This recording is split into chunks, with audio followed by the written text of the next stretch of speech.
सुषमा, शीला, आतिशी और अब रेखा। दिल्ली में सबको क्यों पसंद है महिला मुख्यमंत्री?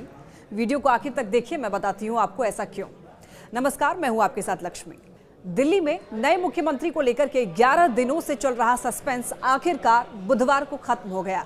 शालीमार बाग से पहली बार विधायक बनी रेखा गुप्ता को बीजेपी विधायक दल की बैठक में सर्वसम्मति से नेता चुना गया है। रेखा गुप्ता के नाम का प्रस्ताव बीजेपी विधायक प्रवेश वर्मा, विजेंद्र गुप्ता और सतीश उपाध्याय ने रखा, तो राजकुमार चौहान, आशीष सूद और मनजिंदर सिंह सिरसा ने उनके प्रस्ताव का अनुमोदन किया। तो इस तरह मुख्यमंत्री के लिए रेखा गुप्ता के नाम पर मुहर लगी और अब उनके हाथों में दिल्ली की सत्ता की बागडोर होगी। यानी सुषमा, शीला, आतिशी के बाद अब दिल्ली में रेखा सरकार होगी। रेखा गुप्ता दिल्ली की 9वीं मुख्यमंत्री होंगी और दिल्ली की 4थी महिला सीएम होंगी।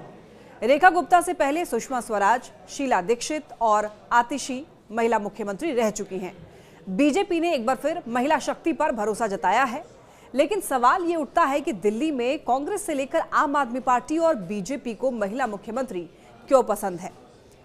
दिल्ली के सियासी इतिहास में देखिए, सत्ता की बागडोर ज्यादा समय तक महिलाओं के हाथ में रही है। केंद्र शासित प्रदेश दिल्ली में विधानसभा बहाल होने के बाद पहली बार 1993 में विधानसभा चुनाव हुए थे। बीजेपी प्रचंड बहुमत के साथ सत्ता में आई थी, जिसके बाद मुख्यमंत्री का ताज मदन लाल खुराना के सिर सजा था। खुराना 3 साल ही सीएम रह सके और फिर उनकी जगह साहिब सिंह वर्मा मुख्यमंत्री बने। लेकिन सियासी वर्चस्व की लड़ाई में 1998 के विधानसभा चुनाव से ठीक पहले सीएम की कुर्सी से उनकी विदाई हो गई।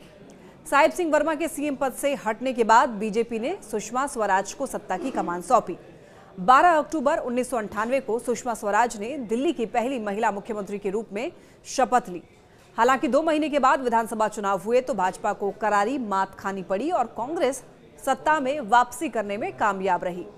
बीजेपी को प्याज की महंगाई भारी पड़ गई। 1998 के विधानसभा चुनाव में कांग्रेस ने पूर्ण बहुमत के साथ सरकार बनाई और दिल्ली के मुख्यमंत्री पद पर शीला दीक्षित विराजमान हुई थी।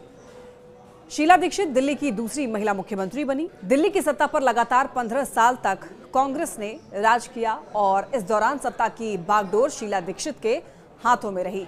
1998, 2003 और 2008 का विधानसभा चुनाव कांग्रेस शीला दीक्षित की अगुवाई में लड़ी और जीत भी दर्ज करने में कामयाब रही। कांग्रेस को इन दोनों चुनावों में शीला सरकार के दौरान कराए गए विकास कार्यों जैसे कि मेट्रो प्रोजेक्ट और औद्योगिक क्षेत्र में मजदूर वर्ग को बढ़ावा देने के चलते जबरदस्त जीत मिली थी। हालांकि कॉमनवेल्थ गेम्स घोटाले और भ्रष्टाचार के आरोप के मामले में घिरने के बाद शीला दीक्षित की लोकप्रियता में खासी गिरावट देखने को मिली और इसमें एक बड़ी भूमिका अन्ना हजारे के जन लोकपाल कानून के लिए किए गए आंदोलन की भी रही। अरविंद केजरीवाल समेत उनकी आम आदमी पार्टी का उदय भी इसी आंदोलन के बाद हुआ था। 2013 के विधानसभा चुनाव में नई नवेली आम आदमी पार्टी ने कांग्रेस से सत्ता छीन ली। इसके बाद देखिए, दिल्ली की सत्ता में कांग्रेस कभी वापसी नहीं कर सकी और इतना ही नहीं, 2015, 2020 और 2025 में कांग्रेस का दिल्ली में खाता तक नहीं खुल सका। अन्ना आंदोलन से निकली आम आदमी पार्टी ने 11 साल तक दिल्ली में राज किया। 2013 में कांग्रेस के समर्थन से केजरीवाल दिल्ली के सीएम बने, लेकिन उसके बाद 2015 और 2020 के चुनाव में अरविंद केजरीवाल की अगुवाई में आम आदमी पार्टी ने प्रचंड बहुमत हासिल करके नया इतिहास रचा। इस दौरान अरविंद केजरीवाल ने दिल्ली की सत्ता की बागडोर संभाली, लेकिन तथाकथित शराब घोटाले में जेल जाने के बाद उनकी सियासी लोकप्रियता तेजी से घटी और यही वजह रही कि जेल से बाहर आने के बाद अरविंद केजरीवाल ने 17 सितंबर 2024 में मुख्यमंत्री पद से इस्तीफा दे दिया और उन्होंने अपनी सियासी विरासत आतिशी को सौंप दी। आतिशी दिल्ली की तीसरी महिला मुख्यमंत्री बनी। 2025 का दिल्ली विधानसभा चुनाव आम आदमी पार्टी ने आतिशी की अगुवाई में लड़ा, लेकिन करारी शिकस्त खानी पड़ी। अरविंद केजरीवाल से लेकर के मनीष सिसोदिया जैसे दिग्गज नेता अपनी सीट नहीं जीत सके। इस तरह एक दशक के बाद दिल्ली की सत्ता से आम आदमी पार्टी को बाहर होना पड़ा। आतिशी दिल्ली की सीएम की कुर्सी पर 152 दिन तक विराजमान रही। 2025 के विधानसभा चुनाव में बीजेपी ने प्रचंड बहुमत के साथ जीत दर्ज की और इस तरह बीजेपी दिल्ली की सत्ता में 27 साल के बाद लौटी तो सत्ता की बागडोर पार्टी ने छात्र राजनीति से निकली रेखा गुप्ता को सौंपी है। रेखा गुप्ता शालीमार बाग से पहली बार विधायक चुनी गई हैं, लेकिन 3 बार पार्षद रही हैं और डीयू के छात्र संघ की महासचिव भी रही हैं। शालीमार बाग से 2 बार विधानसभा चुनाव हारने के बाद भी बीजेपी ने रेखा गुप्ता पर भरोसा जताते हुए तीसरी बार चुनाव मैदान में उतारा। इस बार पार्टी की उम्मीदों पर खरी उतरी और विधायक चुनी गई तो उनकी किस्मत की रेखा भी चमक गई। पहली बार विधायक बनते ही बीजेपी ने रेखा गुप्ता को दिल्ली का सीएम बना दिया, जो चौथी महिला सीएम होंगी। और देखिए, डीयू की छात्र राजनीति से दिल्ली के मुख्यमंत्री पद तक पहुंची रेखा गुप्ता के लिए ये शिखर छूना आसान नहीं था। मुख्यमंत्री पद के लिए दिल्ली के कई बड़े नेता दावेदार माने जा रहे थे, लेकिन पार्टी के शीर्ष नेतृत्व के सामने वो इन सभी नेताओं पर भारी पड़ी और पार्टी ने उन्हें अपना नेता चुन लिया। दिल्ली की सत्ता पर देखिए 3 दलों ने अभी तक राज किया है। कांग्रेस, आम आदमी पार्टी और बीजेपी, तीनों ही दलों ने महिला मुख्यमंत्री बनाने का दांव चला है। कांग्रेस ने शीला दीक्षित को 15 साल तक महिला सीएम बनाए रखा, तो आम आदमी पार्टी ने आतिशी के रूप में महिला सीएम बनाई थी। आतिशी 152 दिन तक दिल्ली की सीएम रही।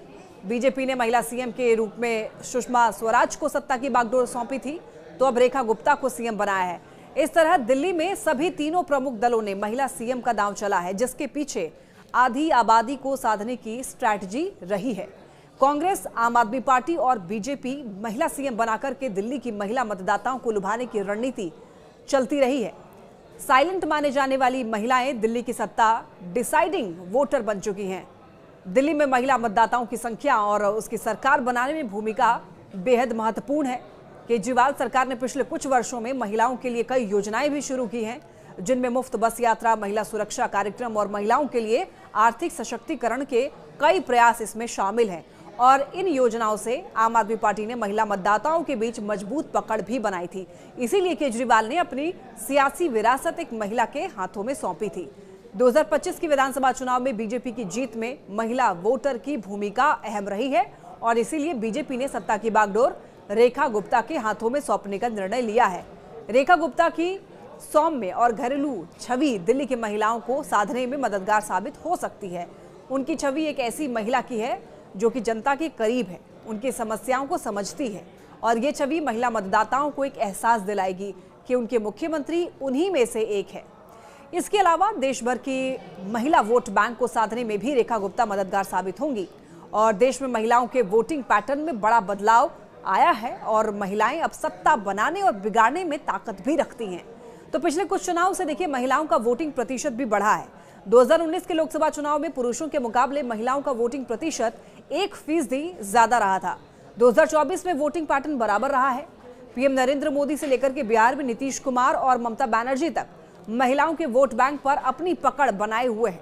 मोदी सरकार ने तमाम योजनाओं को महिलाओं पर केंद्रित रखा है। बीजेपी की जीत में भी महिला वोटर की अहम भूमिका रही है, जैसे पीएम मोदी खुद ही कह चुके हैं।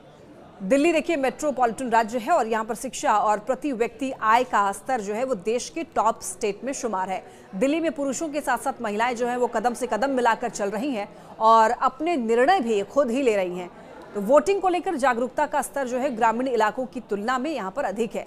राजधानी में शहरी सीटें होने के चलते यहाँ पर महिलाओं का वोट प्रतिशत काफी अच्छा रहता है और इस बात को चुनाव नतीजे के आंकड़ों से भी समझा जा सकता है। देश में विकास और चुनावी रिफॉर्म के चलते महिलाओं की वोटिंग फीसदी में बढ़ोतरी हो रही है। दिल्ली देखिए भले ही केंद्र शासित प्रदेश हो, लेकिन यहां पर लिए जाने वाले फैसले देश और दुनिया भर में चर्चा का विषय बनते हैं। इसीलिए सियासी दल दिल्ली की सत्ता की बागडोर महिला हाथों में सौंपते हैं।